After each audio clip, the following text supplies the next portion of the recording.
In this video, you will learn how to file eBay taxes on TurboTax. First, log in. Log into TurboTax and start your return. Sign into TurboTax and choose the version that supports self-employed income, like TurboTax Self-Employed.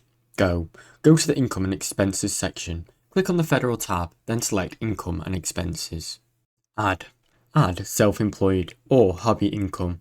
Look for a section labelled self-employment, business income or other income, depending on how you sold on eBay.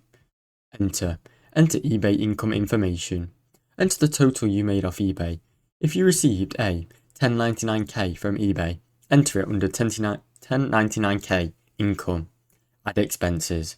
If you run your eBay sales as a business, you're allowed expenses such as shipping, supplies or eBay fees. You can do them as a deduction. Review and file. Go through the rest of your tax return, review it for accuracy, and file electronically when you're ready. Now you know how to file eBay taxes on TurboTax. Thanks for watching. Don't forget to like and subscribe.